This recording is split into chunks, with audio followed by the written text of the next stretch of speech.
수능까지 간다 뭐 이런 얘기도 있는데 그거는 왜 그러냐면 원래 공부 잘하던 놈이 잘한다는 얘기가 똑같은 거예요. 그 얘기는. 당연히 잘 보면 잘 보겠지. 근데 여러분들이 지금 막 1, 2월 달을 해결한다고 해서 갑자기 3월에 좋아지고 그러지 않거든요.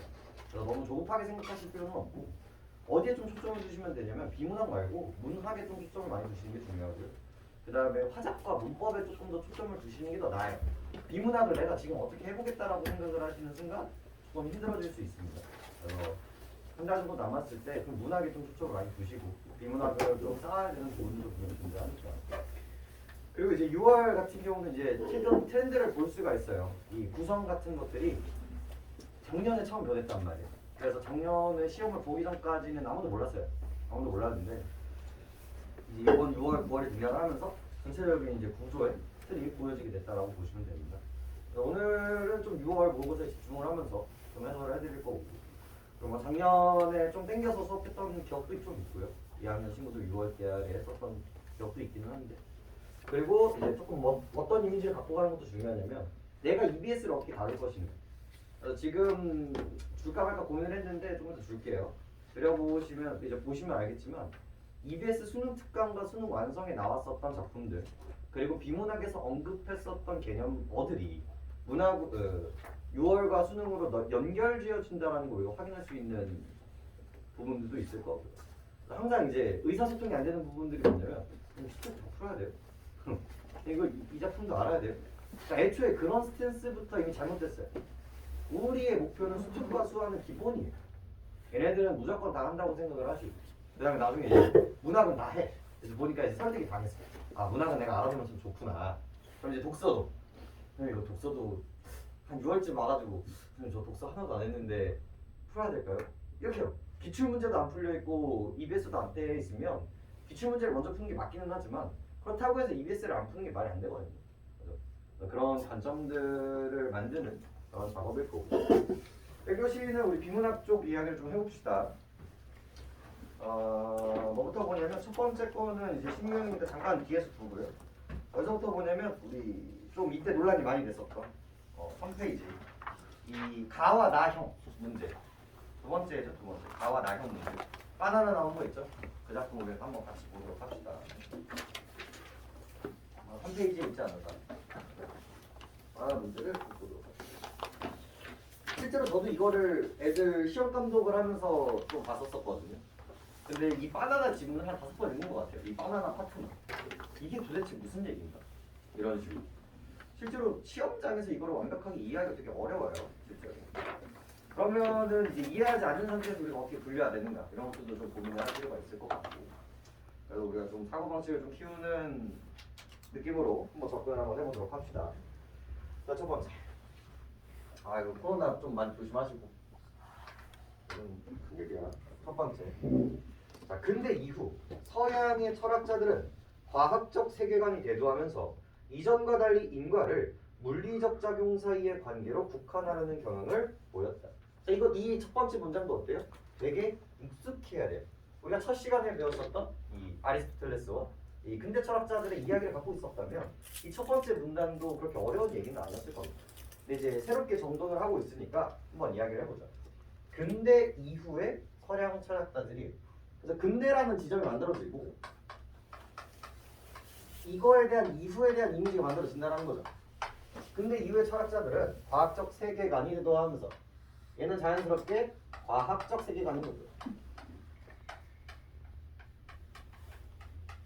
모든 것들을 눈으로, 물질로, 개체량으로 다 보려고 하는 노력들이 이제 등장하는 세계관이죠. 이전과는 달리 인과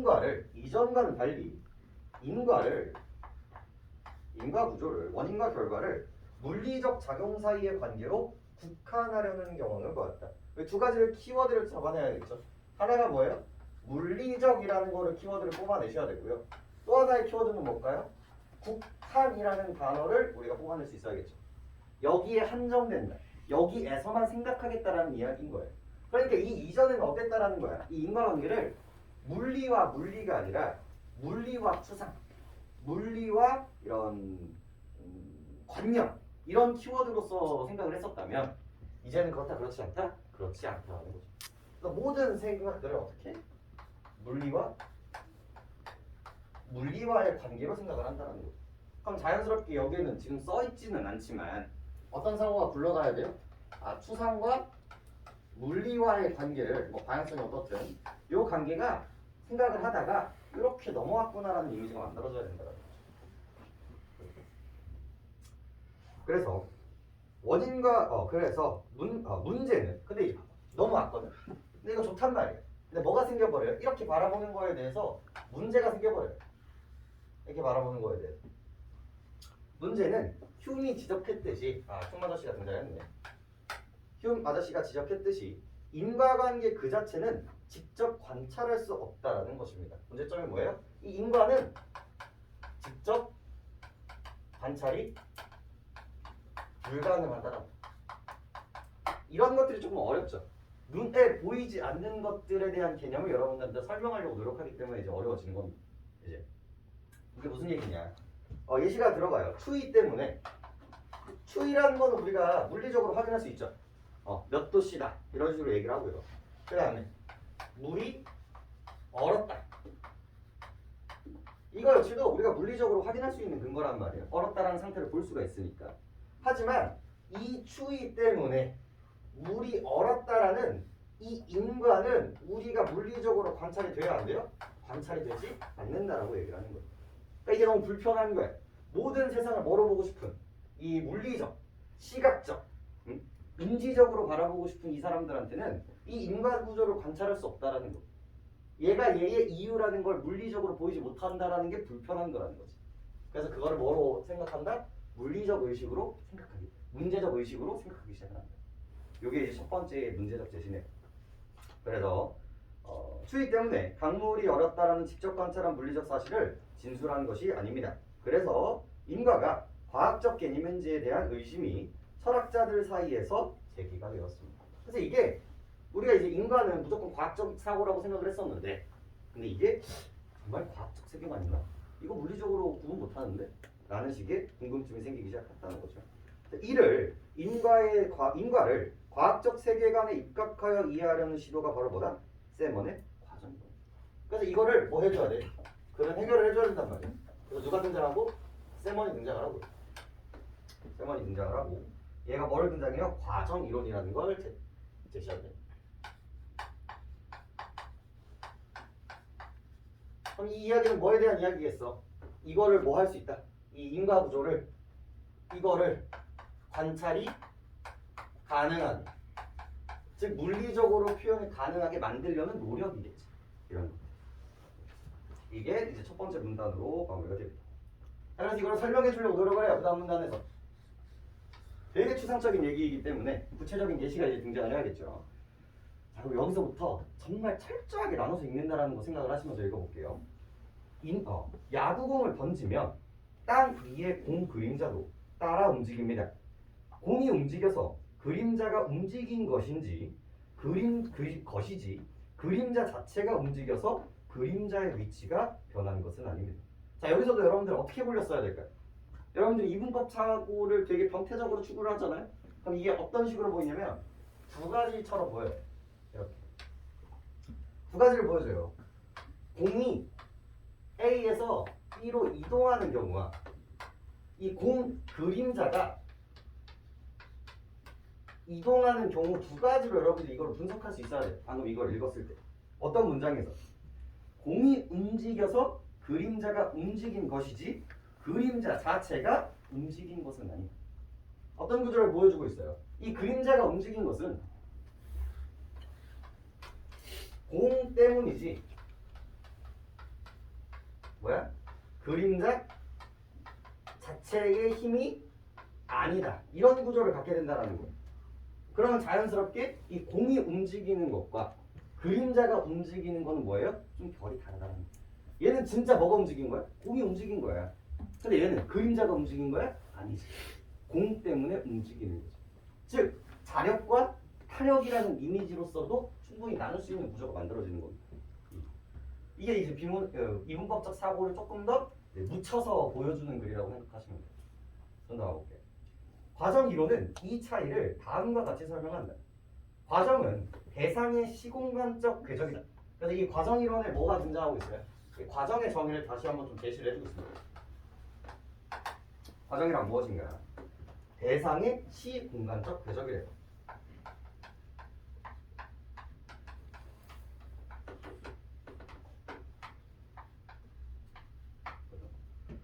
날아가는 야구공은 물론이고 땅에 멈추어 서 있는 공도 시간이 흘러가고 있기에 시공간적 궤적을 그리고 있습니다. 근데 이것도 뭐 주고 있어요? 이분법적 사고 던져주고 있어야 된다고. 뭐와 뭐를 보여주고 있어? 움직이고 있는 공도, 그냥 멈춰져 있는 공도 전부 다 우리가 뭐를 볼 수 있다? 과정이라고 볼 수 있다는 거죠. 움직임과 움직이지 않은 가지고도 우리가 나눴고요. 전부 다 뭐래? 이것도 과정이고 이것도 과정이라고 얘기를 하고 있죠. 그런데 포인트는 뭐죠? 그런데 모든 과정이 인과적 과정은 아니에요.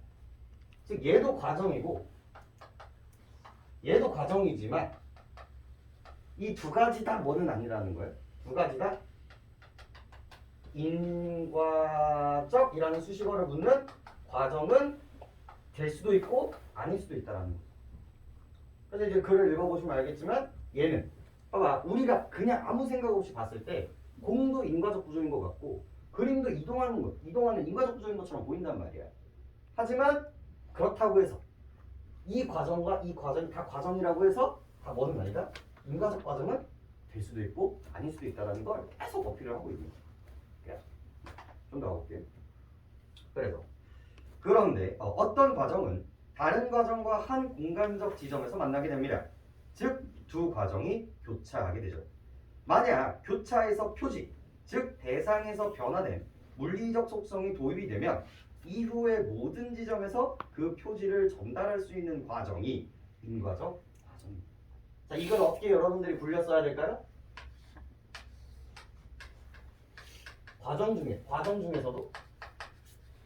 수많은 과정 중에서도 인과가 아닌 과정과, 그죠?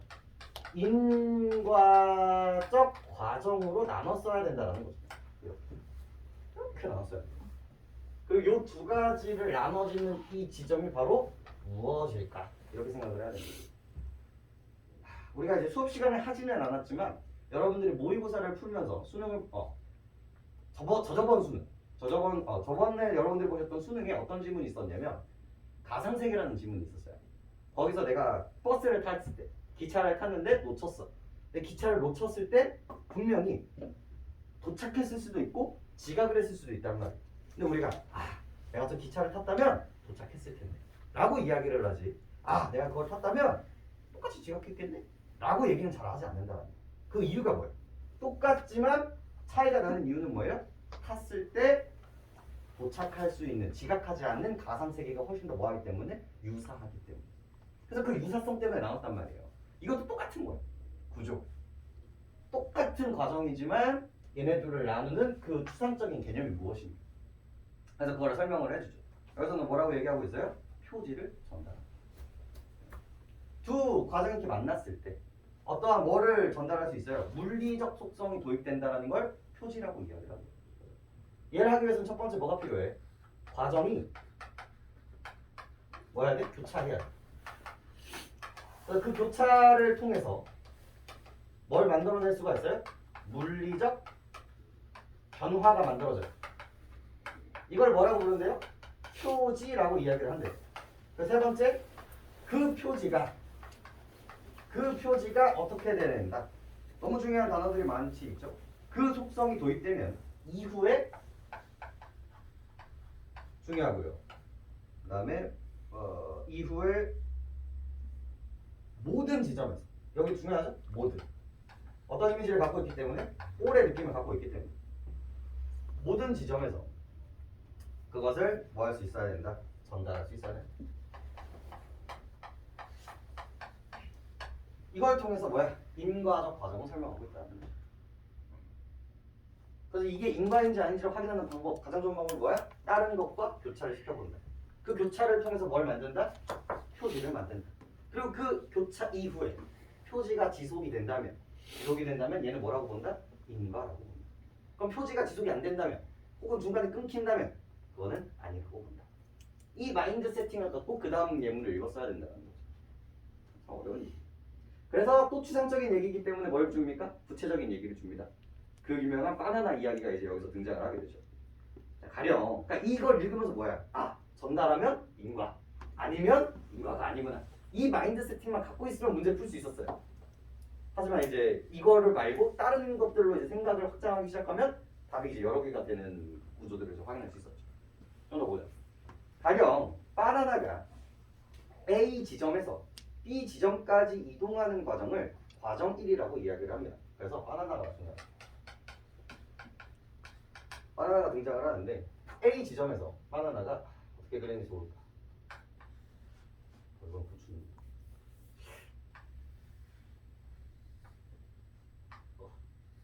바나나가 있어요. 바나나가 A 지점에서 B 지점으로 이동하는 것들을 뭐라고 해요? 얘를 과정 1이라고 합시다. 그리고 과정 1이라고 했어요. A와 B 중간 지점에 바나나를 한 입 베어 먹는. 자, 여기에 베어 먹는 과정 2가 추가가 되죠. 그럼 이 생각을 하는 거예요. 아, 지금 뭐가 됐어? 과정이 교차되었네. 과정이 교차되었네. 이 교차로 표지가 과정 1에 도입되었고 여기서 이제 어떻게 되는 거예요? 여기서 바나나가 이렇게 베어 물기 상태가 되어버린단 말이에요. 이 표지가 등장하게 되는 거죠. 근데 그 표지가 여기서 어떻게 돼요? 계속 지속해서 등장하고 있기 때문에 라는 구조가 만들어지는 거죠. 표지가 과정 1에 도입되었고 이 표지는 B까지 전달이 가능하고 있다는 거죠. 즉, 바나나는 베어낸 만큼이 없어진 채로 줄곧 B까지 이동할 수 있습니다. 따라서 1은 인과적 과정이다. 즉, 이 과정 1은 인과적 과정이라고 성립이 된다는 거죠. 왜? 저 전제 조건 세 가지를 얘가 납득시켰기 때문에. 한편, 자 봐봐. 그럼 뭘 준비해야겠어? 한 편이잖아. 그럼 이제 뭘 준비해야겠어요? 그렇지 않은 케이스들을 보여줄 거란 말이에요. 수능 뭐 좋아한다고? 똑같아 보이지만 사실 뭐야? 달라. 이런 뉘앙스가 되게 중요하거든요. 그런데 한편 바나나의 그림자가 스크린에 생긴다고 합시다. 자, 여기서부터는 이제 뭐가 돼요? 스크린, 즉 그림자예요. 그림자. 그래서 그림자가 A 다시 지점에서 B 지점까지 움직이는 과정을 3B라고 해봅시다. A 다시에서 B 다시로 이동을 하는데 이제는 그림자가 뭐예요? 여기 조금 그립시다. 그림자가 움직이기 시작을 한다는 그림자. 그래서 근데 보면 과정 1과 과정 2의 교차 이후 스크린상의 그림 역시도 과정 1과 과정 2의 연결로 얘도 어떻게 변해요? 얘도 먹힌다라는 이미지로 들어올 수 있다는 거예요. 이렇게 굴러간다면. 근데 이것도 뭐처럼 보인다라는 거야. 표지가 전달되고 있네. 얘도 인과가 아닐까? 라고 보여주고 있단 말이에요. 하지만 그렇다 그렇지 않다? 그렇지 않다. 그렇지 않다. 그런데 A와 B 사이에 스크린 표면에 울퉁불퉁한 스티로폼이 부착되어 있는 과정사가 과정상과 교차했다고 봅시다. 자, 그래서 그런 것처럼 보이지만 과정사를 내가 추가해볼게. 그림자가 원래 평평했잖아요. 근데 여기에 울퉁불퉁한 스티로폼을 전달했어. 그럼 이때는 마치 뭐처럼 보였을까? 약간 이런 느낌처럼 변했겠죠. 울퉁불퉁한. 근데 다시 이게 유지가 돼요? 유지가 되지 않아요? 유지가 되지 않는다는 거 확인할 수 있죠. 그다음 나오잖아요. 그림자가 지점과 겹쳐지면서 일그러짐이라는 표지가 과정 3에 도입이 되지만 그 지점을 지나는 그림자는 다시 원래대로 돌아오고 스티로폼은 그대로입니다. 이처럼 과정 3은 다른 과정과의 교차로 도입된 표지를 전달할 수 없다라고 얘기를 하고 있죠. 이걸 어떤 식으로 받아들여야 되냐면 이것처럼 보이지만 뭐야? 사실 이게 진짜야 라는 구조로 보이실 필요가 있어요. 이게 어려웠던 이유는 선생님 적용이 되는데요. 에 초점을 두기 때문에 이거와 이거의 차이점을 못 만들기 때문에 그래요. 이런 것처럼 보이지만 사실 얘는 표지를 전달하지 않아요? 전달하지 않는다는 걸 알 수 있죠. 그러니까 이거는 표지를 전달했다라고 볼 수 있다 없다? 볼 수 없다라고 보는 거예요. 이거. 얘는 2를 연결했지.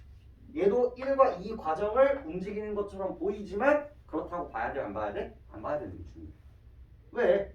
사를 통해서 얘가 표지를 전달할 수 없다라는 걸 우리가 확인했기 때문에 얘는 뭐가 아니다? 그래서 인과적 과정은 아니다라는 구조로 등장하죠.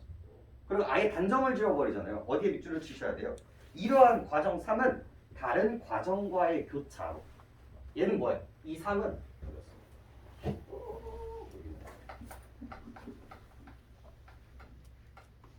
얘는 전달할 수 있다 없다? 전달할 수 없다라고 이렇게 계속 얘기하고 있다는 거예요. 없다라고 이렇게 외치고 있는데 이제 그 문제로 들어가면 이제 이게 생략되기 시작하는 그런 거죠.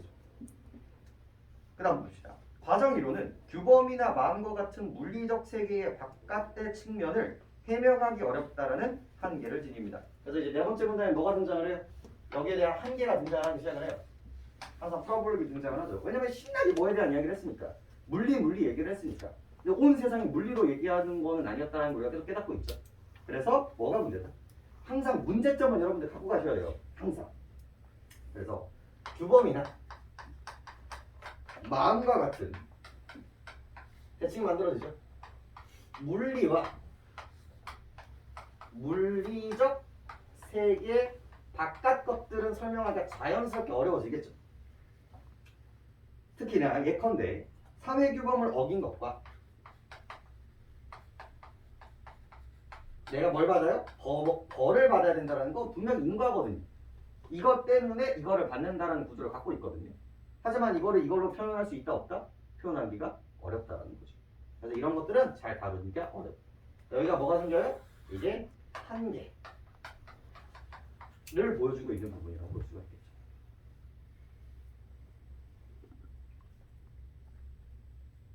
이렇게 여기 영역이 뭐이기 때문에 여기 영역이 수상과 관념의 영역이기 때문에 또 이것도 설명을 하지 못하기 때문에 문제가 생겼다. 이렇게 될 수가 있겠죠. 자, 이게 나까지 읽고 같이 보면 좋기는 한데요. 그런 팁한 관계상 얘 가지고 풀 수 있는 것들은 좀 몇 가지 보여줍니다. 자, 4번 보겠습니다. 4번. 4번이 답이를 썼던 이유는 뭐예요? 3번 볼까요? 결국은 마지막 지점에 어떤 문제를 요구하는지 봐봐요. 한계를 제시하고 있어요. 한계를. 그래서 3번 읽어보면 인과에 대한 특정 이론을 정의한 이후에 그죠? 구체적인 사례를 관련지어 너무나 괜찮아요. 근데 이론의 한계와 뭐까지 등장하고 있어요? 전망까지 제시하고 있다는 거죠. 이 전망이라는 건 뭐예요? will be. 앞으로 어떻게 될 것이다. 앞으로 어디에 활용될 것이다. 발전된 전망이다. 이런 식의 구조가 있어야 되는데 있었어 없었어? 없었기 때문에 틀렸다라는 거 확인할 수 있고요. 맨 마지막 부분은 어떤 식으로 많이 언급을 해요? 의. 얘는 어디에 영향을 주었던 앞으로의 어떤 예술에 영향을 주었던 이런 식의 구조가 끝나기도 하고요. 이렇게 뭘 보여주기도 하고요. 한계를 보여주기도 하고요. 그리고 앞으로의 뭐야? 전망을 보여주기도 하는데 이런 것들은 니들이 뭐 하면서 읽어라? 고민하면서 네가 좀 읽을 필요가 있다는 걸 조금 던져주고 있는 부분들. 이런 것들. 이런 키워드. 실제로 전망이라는 단어를 몰라서 틀린 친구들도 몇 명 있었어요. 근데 이런 것들은 여러분 챙겨 가셔야 되는 단어들이고 얼마나 많이 나와 이런 것들. 그 다음에 어딜 보시면 되냐면 그놈의 6번 봅시다. 6번 볼게요. 6번 진짜 좀 끔찍했지. 근데 이제 실제로 답이 정말 갈렸어요. 정답률이 정말 낮았습니다. 그 이유를 조금 보실 필요가 있는데 자, 1번 볼게요. 자, 바나나와 그림자는 서로 다른 시공간적 궤적을 그립니다. 서로 다른 아까 궤적이 뭐였어? 이 과정이 대상이 시공간적 궤적이라고 이야기를 했었죠. 그죠? 그래서 얘도 과정 1이었고 얘도 과정 3이었으니까 그죠? 서로 다른 시공간적 궤적이라는 거 확인할 수 있고요.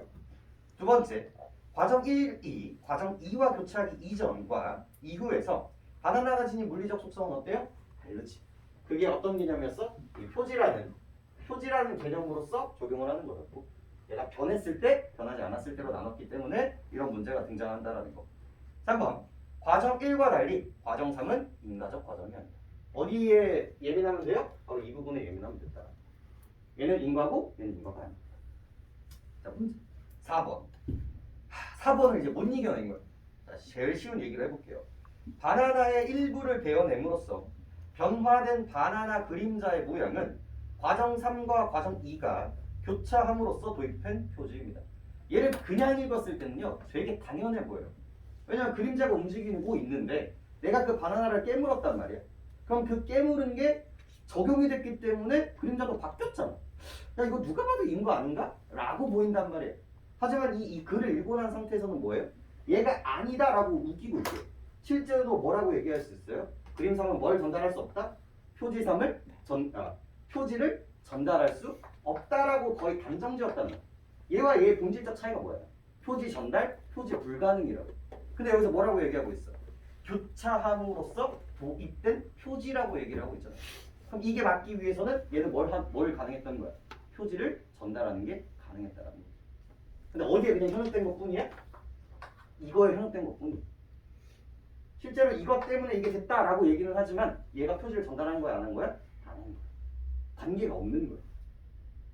그거를 뭐를 통해서 증명했어? 과정 4를 통해서 증명을 했다는 거죠. 그래서 아니요. 이게 이제 제일 쉬운 얘기였고 표지를 도입할 수 없어. 근데 이제 또 조금 더 이제 디테일하게 들어가면요. 실제로 과정 2만 가지고는 얘는 적용할 수가 없어요. 과정 2만 가지고는. 과정 2는 문다라는 행위잖아요. 문다는 행위는 뭘 거쳐야 돼? 반드시. 과정 1이라는 행위를 같이 거쳐야 돼요. 얘도 필요하고 얘도 필요해서 그 다음에 얘까지 가는 거였거든요. 근데 여기서는 과정 2라고만 했기 때문에 얘도 조금 오류가 생기고 이런 것들. 그리고 얘와의 과정은 어때요? 별개의 과정이란 말이에요. 그죠? 그러니까 과정 2와 과정 3이 뭐가 했다라는 증명이 필요한데 뭐가 필요한데? 교차를 했다라는 증명이 필요한데 여러분들 그림자 깨물 수 있어요? 그림자를 깨문다라는 행위는 교차할 수 없어요.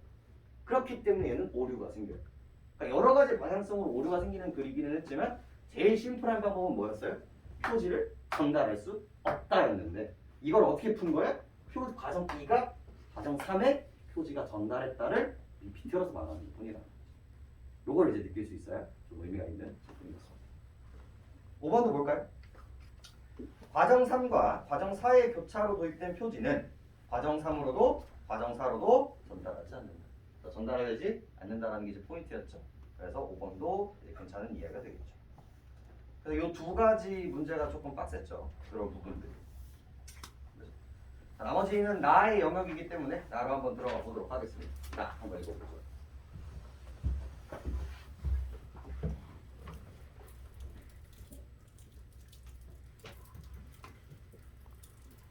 어려운 글이야.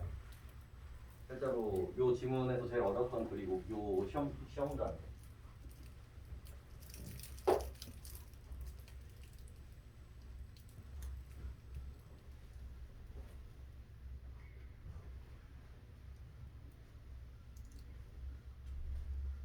나 지문도요 되게 수능의 되게 메커니즘을 되게 잘 보여주는 글이에요. 조금 챙겨갈 필요가 있는 작품인데 나 보죠. 자연현상과 인간사를 인과관계로 설명하는 동아시아의 대표적인 논의는 제1론입니다. 그래서 나에서 뭐가 등장을 해요? 동양이 등장을 해요. 벌써 느낌이 나야 돼요. 이 가글 같은 경우는 어떤 이야기였어? 철저하게 이 인과를 뭘로 표현을 했어? 물리와의 관계로 그 이야기를 퍼뜨려내기 시작을 했단 말이에요. 동양이 나왔거든요. 그럼 동양은 그럴까? 그렇지 않겠지. 그럼 여러분들은 뭘 생각하고 있어야 돼? 추상과 물리 혹은 추상이라는 옵션이 나올 수 있겠구나라는 걸 미리 예측하면서 글을 읽을 수 있는 친구가 돼야 된다는 거예요. 이 정도는 할 수 있어야 돼. 이런 얘기들 조금 더. 그래서 그 얘기를 뭐로 표현을 하고 있어요? 제2론이라는 키워드를 통해서 여러분들한테 표현하고 있는 거죠. 자, 한 대의 동중선은 이제 이 글이 여러분들한테 주는 효과는요. 아 이런 주어도 내가 챙겨가야 되는구나라는 걸 느끼게 되는 거예요. 저 때는 어떤 이야기가 있었냐면 예술 지문이 되게 유행했던 시대가 있었거든요. 근데 그때 주의해야 할 점이 15세기, 16세기, 17세기를 가져가는 게 되게 중요했어요. 이 이야기는 17세기, 이 이야기는 15세기.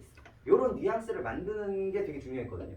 그러니까 이것도 마찬가지인 거예요. 15세기의 주어를 만드는 작업이었던 거고.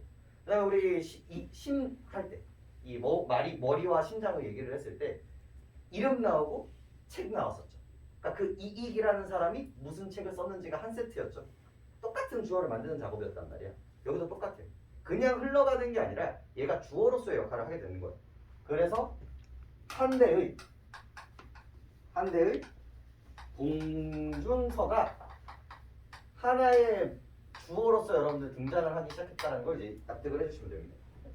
한 대의 동준서는 하늘이 덕을 잃은 군주에게 제의를 내려 견책한다라는 선견설.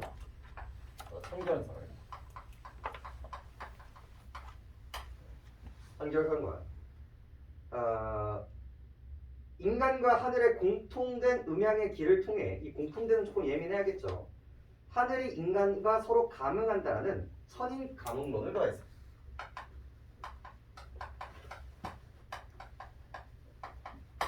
론을 더해서 제2론을 체계화시켰습니다. 요거랑 요거랑 합쳐서 등장하는 게 뭐다? 바로 제2론이다. 이렇게 나올 수 있겠죠.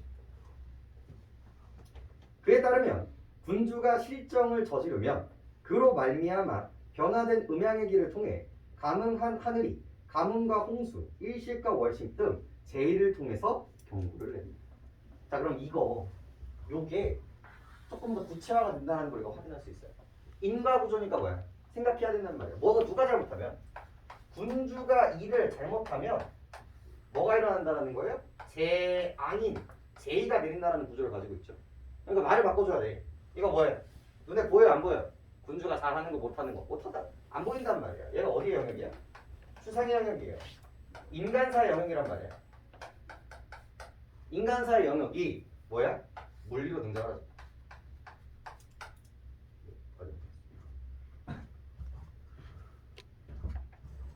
조금 예매한가? 일단 이걸로 정리하자. 인간사의 영역이 뭐로 등장합니까? 이 자연.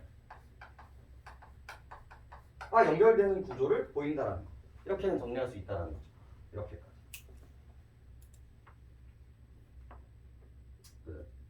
이때 제2는 군주권이 하늘로부터 비롯된 것임을 입증하는 것이자 군주의 실정에 대한 경고였습니다. 이게 생각보다 되게 중요한 얘기입니다. 이때의 제2는 어떤 역할을 하는데요? 두 가지 역할을 하는데요. 하나가 군주권을 입증하는 역할을 하고요. 또 하나가 그거에 대한 군주에 대한 경고로서의 역할을 한다는 거죠. 이게 여러분들 되게 당연한 말이 돼야 됩니다. 군주권을 입증했다라는 거. 여러분들 생각보다 사회 체계를 유지하기 위해서는요. 사람들의 가치관과 이데올로기가 엄청나게 중요해요. 실제로 다 똑같은 인간인데 그 조선 왕조가 그리고 우리 동양뿐만이 아니라 서양 그리고 심지어 현대 사회에서도 아직도 황족, 영국의 영화 이런 구조들을 만들어지고 있잖아요. 일본의 일신 이런 것들이 그게 유지돼서 있었던 이유가 뭘까? 쟤도 죽창한방 나도 죽창한방이란 말이야. 똑같은 한방씩이고 똑같은 인간인데 왜 저 사람은 왕이고 왜 우리는 평민으로 살아야만 하는가? 이거를 사람들한테 납득을 시켜줘야 돼. 근데 그게 납득이 안 되면 어떻게 되는 걸까? 그게 납득이 안 되고 너와 내가 똑같다라는 자유다라고 생각을 하는 순간 뭐가 되는 거예요? 프랑스 파리가 되는 거예요. 거기는 너 하나다. 너도 길로틴 한 방이고 나도 길로틴 한 방이라는 걸 깨달았기 때문에 거기가 자유혁명이 시작했다는 거거든요. 이것도 마찬가지인 거예요. 그 왕이 왜 왕인가? 어떻게 해야 돼 이걸 납득시키려면 누가 내려준 것이다? 하늘이 내려준 것이다. 그러니까 우리 삼국시대 때는 이게 어떻게 올라갔을까요? 삼국시대 때는요. 불교가 이 나라를 통치를 했어요. 왜 그럴까? 이 사람이 왕이 된 이유는 뭐예요? 예전에 업을 잘 쌓은 거예요. 얘가 소로 태어난 이유가 뭘까? 얘가 돼지가 태어난 이유고 얘가 거지가 된 이유가 뭐예요? 전생에 나라를 팔아먹기 때문인 거예요. 그러니까 지금 우리가 뭐 해야 돼? 받아들이고 이때 최선을 다해서 착하게 살아야 후세에 행복할 것이다. 이런 식의 주장을 했기 때문에 그게 굴러갔던 것이고 이것도 마찬가지인 거예요. 봐라. 임금님이 못하니까 하늘이 반응하지 않냐. 네가 못해봤자 하늘이 반응해? 안 하잖아. 이게 우리 임금님이 하늘이 선택한 증거다. 라고 해서 이 임금님에 대한 권력을 뭐예요? 군주권을 입증하는 역할이었던 거예요. 이걸 세뇌시키는 거예요. 그러니까 우리가 글을 읽을 때 감을 너무 오래가. 그래서 다 임금님이 다 부족해서야 라고 하면 우리가 지금 읽었을 때는 뭐예요?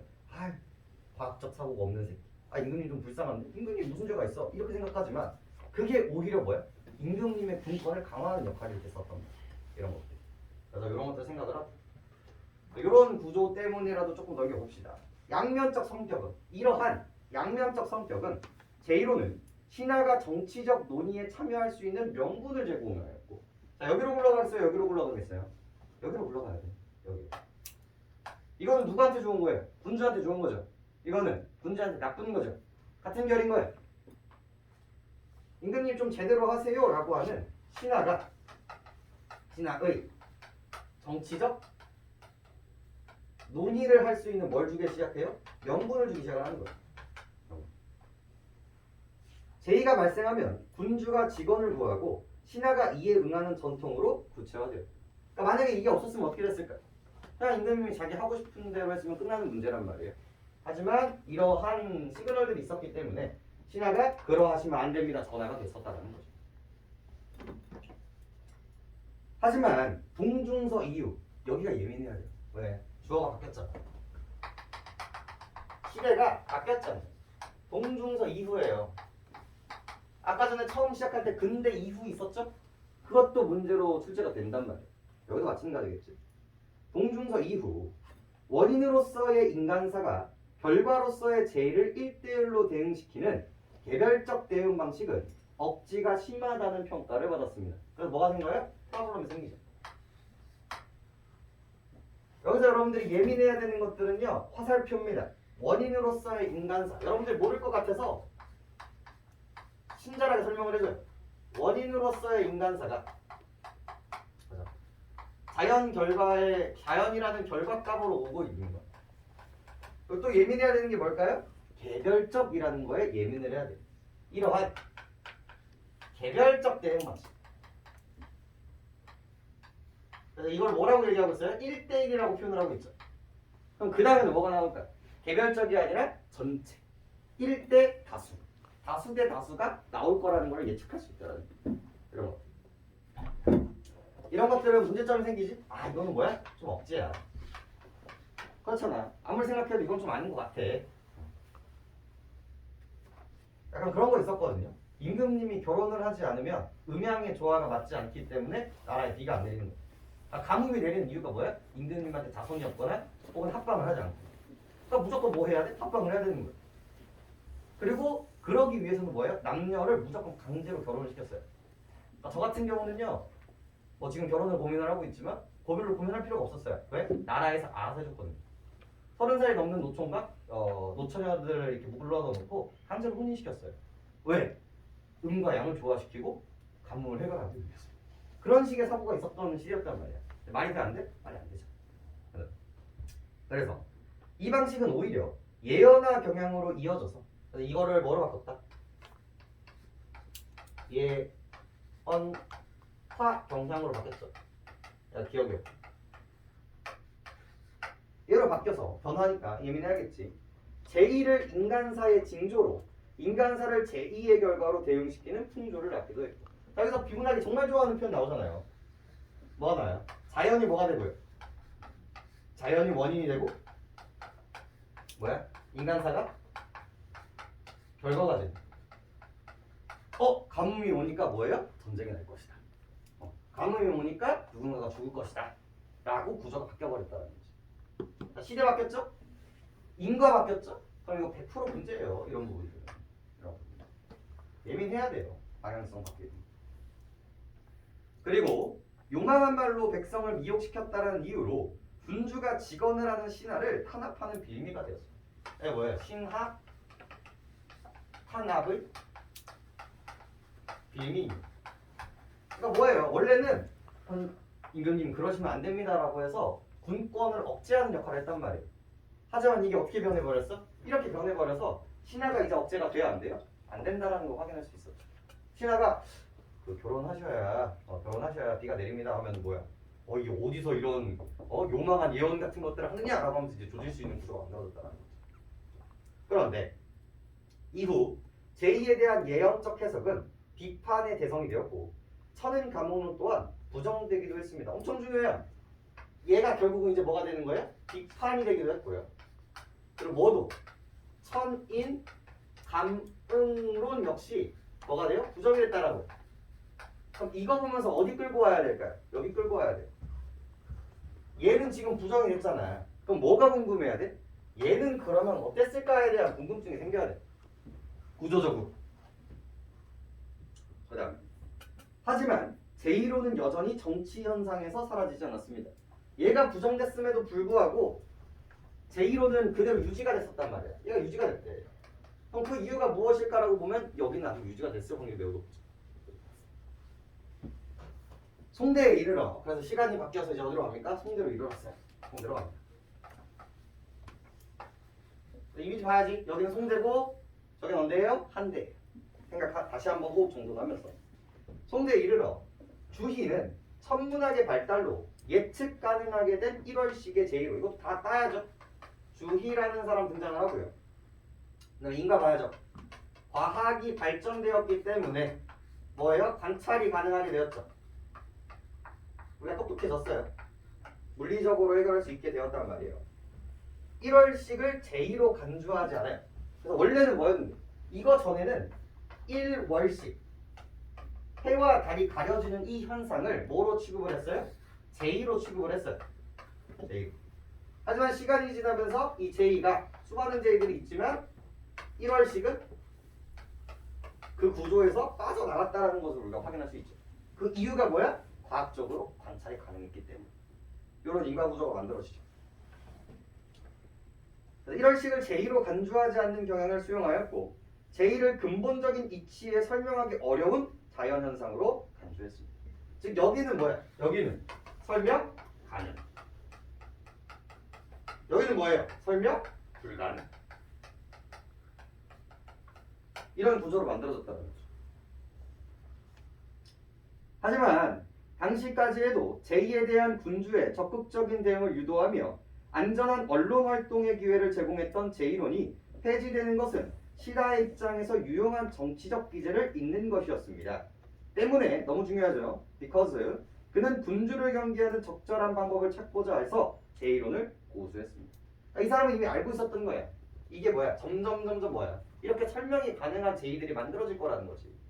분명히 여기 있는 것도 다 나중에는 뭐가 될 거야? 설명이 가능해져서 더 이상 제2가 아니었을 거란 말이야. 하지만 이거를 과학적으로 측정하는 게 아니라 뭐야? 언론 플레이. 이 정치적 역학관계로 생각을 하기 시작을 하는 거지. 이걸 없애지면 뭘 없애지는 거예요? 군주에 대한 정치적 논의의 명분이 없어지기 때문에 뭘 한다? 유지를 시키는 거죠. 여기서 중요한 게 뭐예요? 비커스가 중요해요 항상. 견제를 하기 위해서. 그는 제2에 대한 개별적 대응 대신 또 구조가 나오죠? 개별 대신. 왜? 문제가 엄청나게 많았잖아요. 개별적 대응 대신 군주의 허물과 잘못이 쌓이면 이에 하늘이 가능하여 변칙적 자연이 일어날 것이라는 전반이라는 키워드가 나오죠. 여기가 이게 돼요. 그래서 전반적 대응설을 새롭게 주장하기 시작을 하고요. 제1을 군주의 심성 수양 문제로 비결시키며 제1론의 역사적 수명을 연장시켰다. 그러니까 어차피 없어질 이론이었거든요. 말이 안 되기 때문에. 하지만 그거를 조금 더 유지시켰다라는 게 이 글의 이제 포인트가 되는 겁니다. 요거 말이죠. 그럼 어떤 문제가 나오겠니? 딱 봐도 이 전반적 대응설과 여기 있는 개별적 대응설의 본질적인 차이 이런 것들이 이제 등장할 수밖에 없었고요. 그리고 여기서 등장하는 수많은 인과성 이런 것들이 실제로 문제로 바뀐다는 걸 우리가 확인할 수 있었죠. 그래서 맨날 임금님이 뭐 잘못하면은 대때처럼 일어나는 거예요. 결혼하셔야 됩니다. 사냥하지 마셔야 됩니다. 학문 수양하셔야 됩니다. 사냥 나가지 마셔야 됩니다. 이 지랄을 했던 이유가 다 이런 배경들이 있어요. 유교의 본질이 뭐라고요? 수양. 그러니까 임금님이 뭘 해야? 수양을 해야 뭐야? 나라가 행복한 거예요. 심지어 일본 놈들이 터들어오는 이유도 뭐예요? 임금님이 부덕하기 때문이에요. 그렇게 되기 때문에 우리나라 임진왜란을 대응하지 못하는 결 중에 하나였어요. 그거. 넘겨봅시다. 그렇게 봤을 때 우리 5번부터 조금 보죠. 5번. 1번부터 봅시다. 과정이론은 물리적 세계의 테두리 안에서 인과를 해명하려는 이론이다. 이게 이제 가바나의 본질이죠. 물리 쪽에서 있었고. 2번. 사회규범과 처벌 당위성 사이의 인과 단계는 표시의 전달로 설명하기가 어렵다. 이게 이제 마지막 문단에서 등장했었던 한계를 정돈한 이야기라고 볼 수가 있겠죠. 3번. 인과가 과학적 세계관과 부합하지 않겠다라고 생각하는 철학자가 근대 이후 서양에 나타났다. 이게 시기를 여러분들 15세기, 16세기 근대 이후 한 한나라, 송나라 이런 것들을 나누는 이유이기도 합니다. 적어도 여러분들 표지는 찍혀 있어야 돼요. 표지는 찍혀 있고 외워갈 수 있으면 제일 좋아요. 그렇게 연습을 계속 하셔야 돼요. 그러니까 적는 것도 좋아. 제가 적으라고 계속 얘기하지만 적음과 동시에 그거를 외우려고 노력을 해요. 단기적 사고력이 되게 중요하거든요. 이게 진짜 80분 단위 풀려면요, 진짜 별 발광을 다 해야 돼요. 찾는 시간을 줄인다고 생각하셨을 때 좀 단순하게 생각을 하시면 좋습니다. 그 다음에 4번 한대의 제1호는 전제된 하늘은 음양의 변화에 반응하지 않지만 경고를 하는 의지를 가진 존재였다. 자, 한대라는 주어가 나왔죠. 한대. 자, 한대는 뭐도 있어요? 청결선도 있고 천인 감론도 있었단 말이에요. 어디에서 없어진 거예요? 송대에서 없어진 거예요. 그래서 뭐라고 얘기하고 있어요? 한대에 반응하지 않는다라고 얘기했으니까 틀렸다고. 이렇게 심플한 문제가 수능에도 등장을 해요. 이걸 이제 뽑아낼 수 있느냐 없느냐의 문제이고. 이렇게 바뀐 이유가 뭐였어? 과학적인 발달이 있었기 때문에. 이런 식의 구조였죠. 야, 이거 어디서 많이 보지 않았냐? 과학적 이 발전을 해가지고 뭔가 새롭게 변화하는. 이게 이제 내주지각설, 심주지각설의 구조가 완전히 동일하단 말이에요. 이것도 좀 생각하실 필요가 있겠고. 5번 천문학의 발달에 따라 1월식이 예측 가능해지면서 송대에는 이를 설명 가능한 자연현상으로 보는 경향이 있었다. 송대 이미지 보시고요. 그리고 여기서 등장하는 변화 꼼꼼하게 챙겨가면 조금 더 수월하게 접근할 수 있었죠. 이렇게 보시면 됩니다. 자, 7번 보죠. 기억 니은에 대한 설명으로 가장 적절한 것은, 자, 기억은 군주의 과거 실정에 대한 경고로서 제2의 의미가 강조되어 신하의 직언을 활성화하는 방향으로 활용되었습니다. 자, 이런 것들이 되게 중요한데 우리 기억 볼까요? 기억이 이제 예언화 경향이었죠. 이 전단 전에 썼던 이 개별적 이야기와 뭐와의 차이점을 이제 얘기해주고 있는 거예요. 전반적 대응적에 대한 이야기를 해주고 있어요. 그리고 이 얘기는 법 그리고 정치에서도 되게 등장을 하게 되는데 어떠한 법이 만들어지거나 어떤 액팅을 했을 때 계속 얘기하죠. 이게 누구에게 좋은가 항상 생각을 해야 돼요. 이거를 유지함으로써 누가 더 도움이 되는가. 그래서 이 측면은 뭐가 되게 중요했어요? 군주가 아니라 신하들한테 되게 유리를 했었죠. 하지만 그게 다시 임금님한테 유리하게 되었고 다시 이제 뭐가 되는 거예요? 신하한테 유리하게 되려고 이런 구조가 만들어졌다는 거죠. 그러니까 그런 것들도 좀 생각을 하시면서 접근을 해야 되는데 2번 보죠.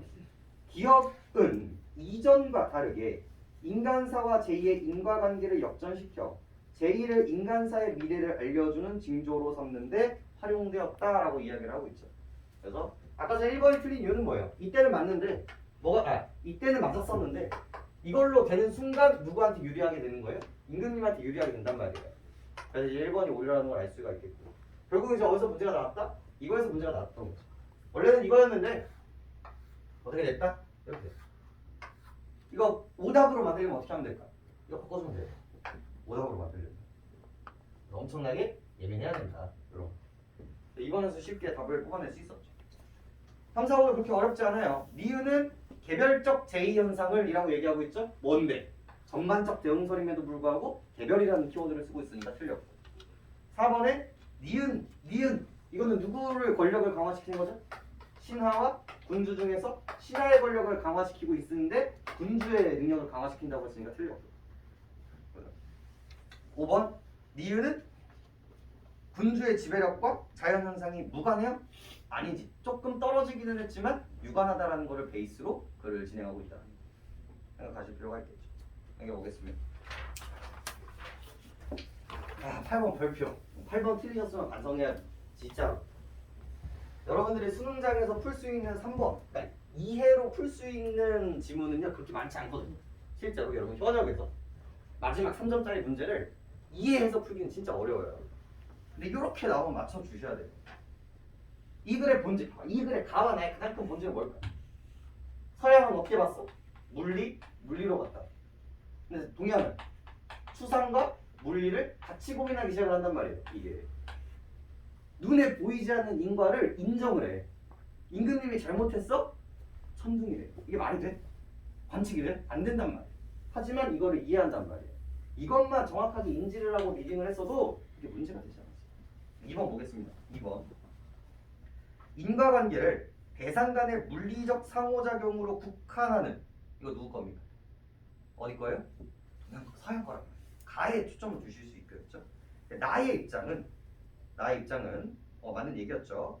대상 간의 감흥을 기반으로 한 공중서의 제1론이 보여준 입장과 부합하게.